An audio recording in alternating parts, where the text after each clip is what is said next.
Everyone at home, I hope you're ready. It is now time for Plays of the Week. He's just excited because he gets to lead it off. Indeed, I do. We begin, as Flick alluded to, with Bell Vernon area and Leopards quarterback Devin Whitlock. He was spectacular all night in the win against Penn Trafford, but one long touchdown stood above the rest as he showed his creativity to give the Leopards a second quarter lead that they would never relinquish. Myself and Jack Ridenauer have the call.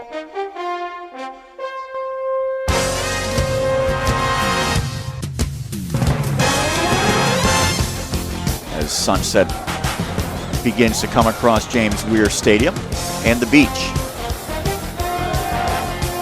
Whitlock all time, and now he's going to run.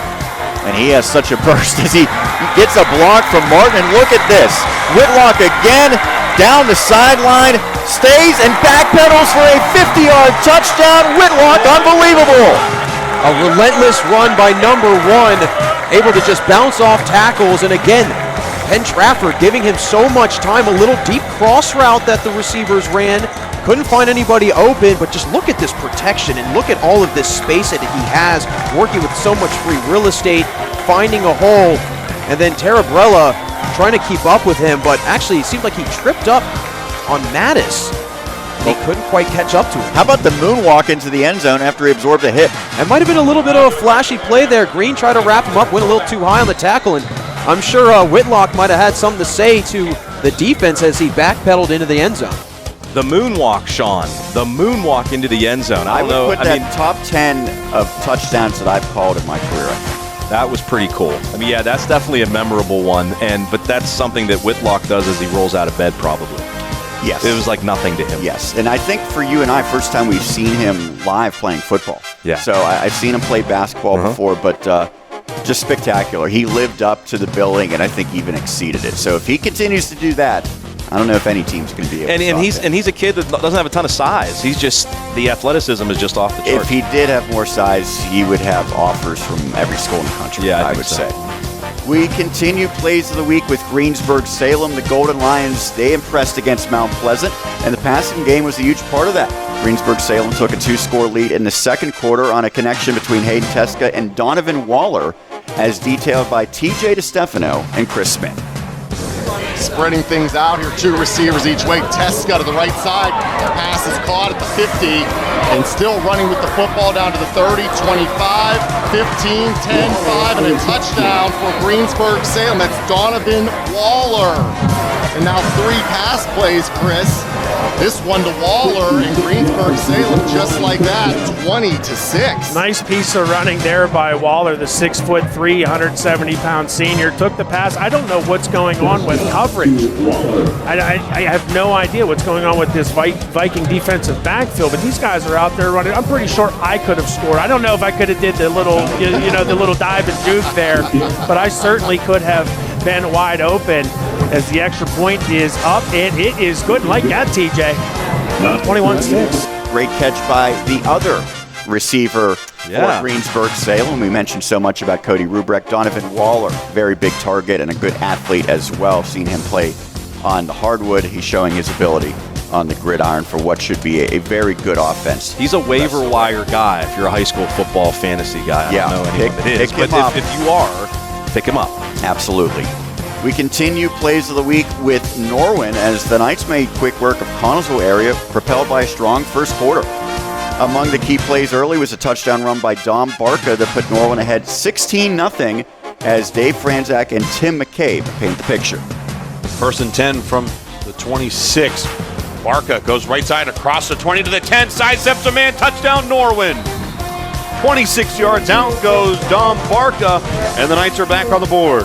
Just a quick off-tackle hitter. They went not on balance, but a tight end and flanker once again into the boundary, sort of putting Connellsville in a quandary, and outmanned at the line of scrimmage. Barca cuts it up back, and an easy 26-yard gallop into the end zone. So good play call, good execution from the Knights. It was great to see Dom Barca score a touchdown there, Sean. I mean, they're really trying to get that running game going. Luke Lewandowski said when we talked with them on our camp previews, we want to get this running game going. and maybe they were able to do that with a little more success against Connellsville. Yeah, and if they get the running game going, it's going to help Lewandowski hopefully get some more room. And if you want to go play action or anything, good running game is the best friend to any quarterback. Franklin Regional, the Panthers, ultimately, they came up short against Hempfield area, but they produced their share of highlight plays, including a long pass from Caden Smith. That's right, Caden Smith throwing to Aiden Hudock to stake them to a 2-score lead in the second quarter, as called by Jonathan Whaley. Panthers this time will have the receivers bunched to the near side. Smith from the Wildcat. And they want to get that inside Utah pass, and he breaks it to the 20, to the 30, to the 40, he's the 50, he's going to go all the way. 30, 20, 10, 5, touchdown, 85 yards on the old Utah pass. Aiden Smith. It was Aiden Udock. I talked about him earlier, making plays as a receiver. 85-yard catch and run. And that was mostly 85 yards on him running. The old smart Utah pass, 85 yards. Okay, so that was a great play for Franklin Regional, but not quite enough because, as we'll find out momentarily, it was the Hempfield area Spartans who broke a fourth quarter tie on special teams, blocking the Franklin Regional punt. It was newcomer Eli Benikoski who blocked it and then did the rest. The score and the subsequent 2-point conversion proved to be the difference in their narrow win, as detailed once again by JW. And that's going to force the punt. So on 3rd and 3, the Panthers give up the penetration, and it should be a punt here. Although Hempfield's not playing at the punt, but I got to think they will punt. And it is a rugby-style punt, and that's going to be blocked. Picked up at the 20, 10, 5, touchdown. The punt is blocked, picked up at the 20,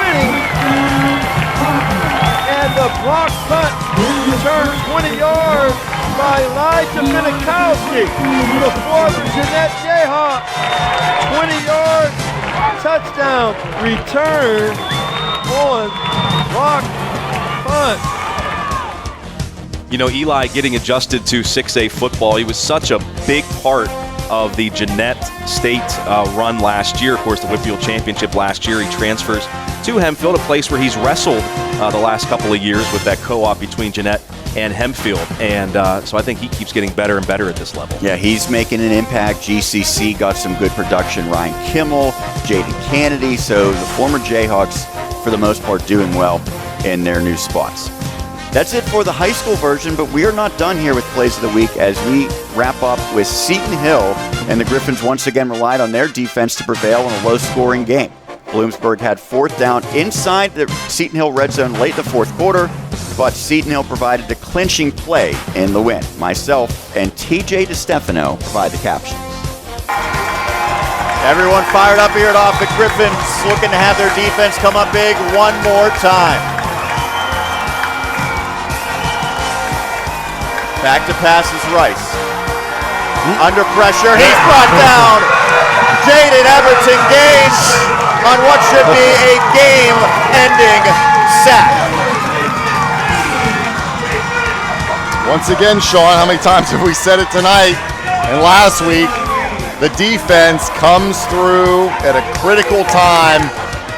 And as you said, that is probably the game right there. And none other, and who better to do it than Jaden Emberton Gaines. Hey, TJ, how about it? They call Jaden Emberton Gaines Uno because Number 1. obviously that's his number. But an interesting story behind that is that Dan Day gives, and I guess the coaching staff kind of talks about this, I don't know if the players voted on it or not, their best leader that number, and it changes every year. It could be if one guy gets it one year, Logan Weiland actually had it last year, and then it's Jaden Emberton Gaines this year. So things could change from year to year. They give it to their top leader, and I think that's pretty cool. Whatever your number was, it's now number 1, and all the guys look up to you. And Jaden Emberton Gaines, I mean, I'm not surprised all the guys look up to him. What a play that he made on that 4th down, and he was everywhere all game. Yeah, and I think we knew the linebackers would be the strength of this team. So far, we haven't seen the entire conference, but I would say their linebackers are probably as good as any in the entire PSAC. Yeah, I'd match them up against anyone, that's for sure.